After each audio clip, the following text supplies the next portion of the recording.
Sejam muito bem-vindos ao Doxa e Episteme. Hoje temos mais um episódio do bloco Mundo das Ideias, com o tema O Neopopulismo Digital. Populismo, uma definição. Populismo é uma palavra popular no século XXI, usada para descrever líderes de esquerda na América Latina, partidos de direita na Europa e candidatos de ambos os lados nos Estados Unidos. Apesar de seu uso frequente, o termo muitas vezes causa confusão.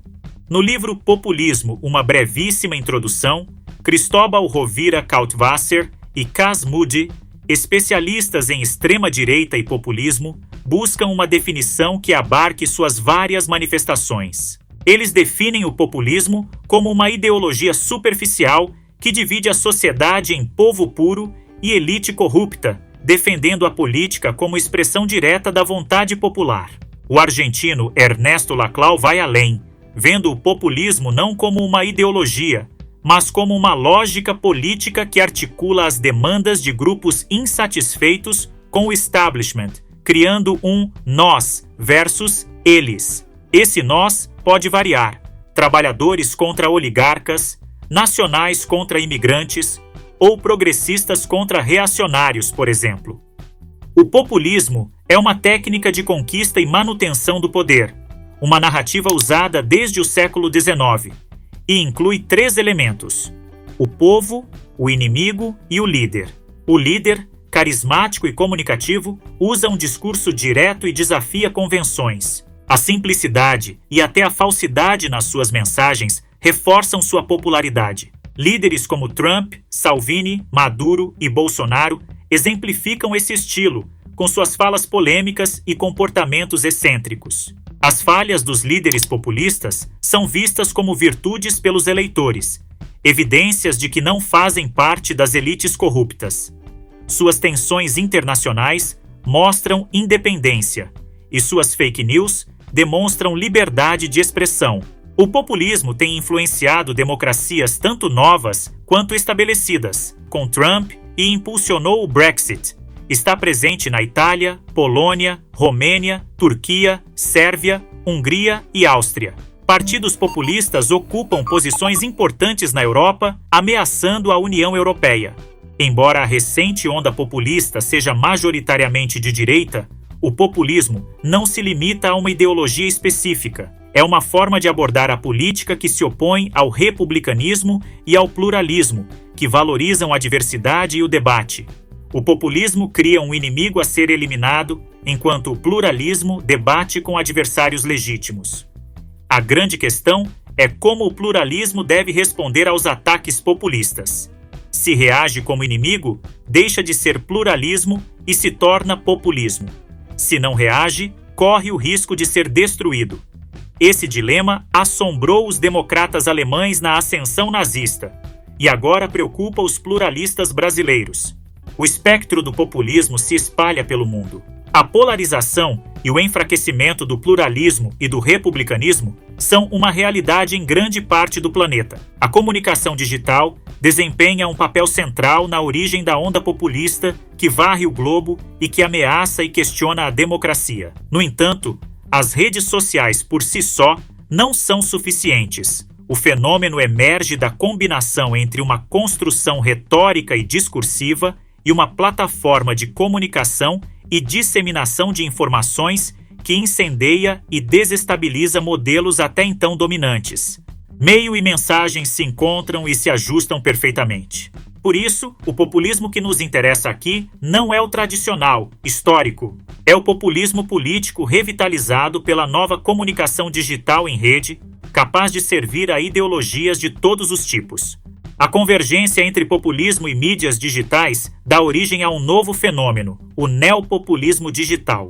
É o cyberpopulismo, capaz de gerar adesões em identidades narrativas fortes, simples e seguras, utilizando tecnologias de microsegmentação que só são possíveis em larga escala com recursos digitais. Sem a tecnologia digital, esse populismo não existiria em escala global. A união é perfeita.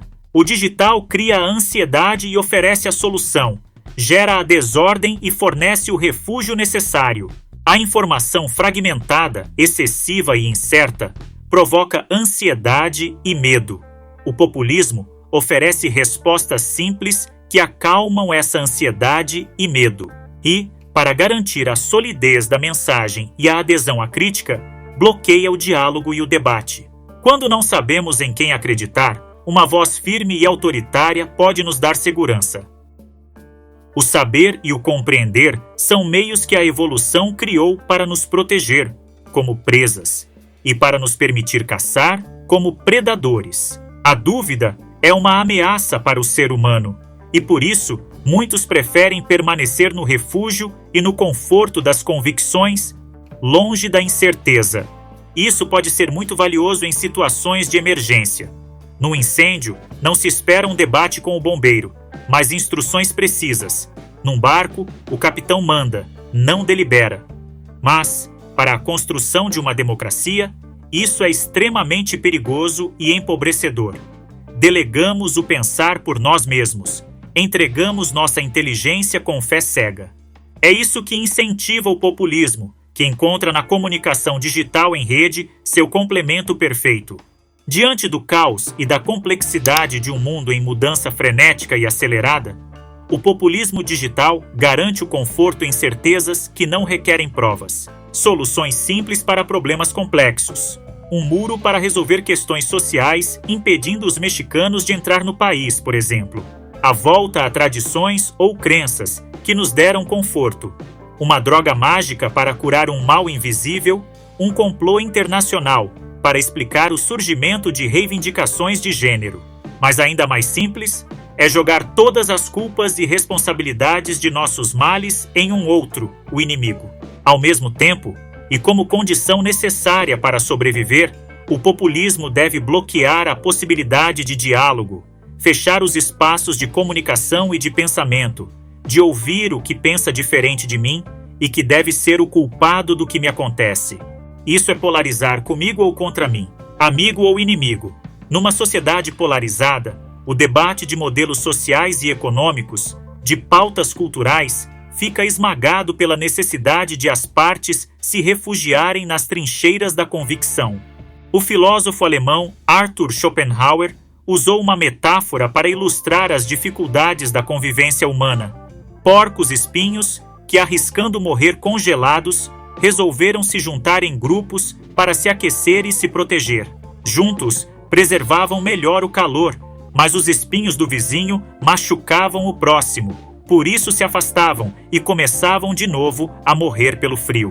Para não perecer, aprenderam então a conviver, mantendo uma distância adequada, nem muito perto, para não se espetar, nem muito distante, para não perder o calor.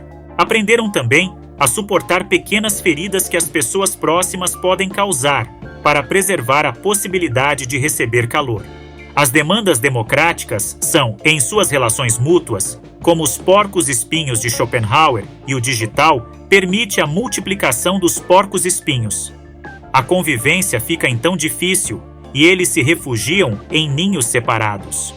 Esse é o grande paradoxo democrático que provoca a comunicação digital em rede.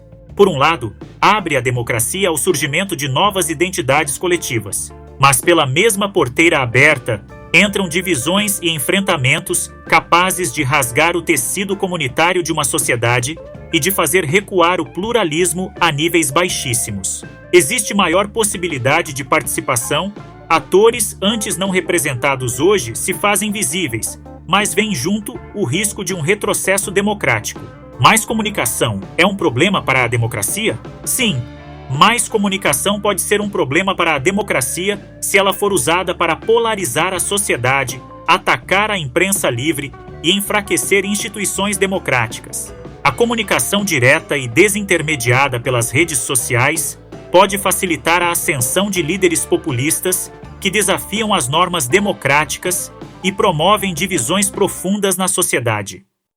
Pois bem, por hoje é só. Caso tenha gostado, dê aquele like maroto, assine o canal e compartilhe com os amigos. Um forte abraço e vitória sempre!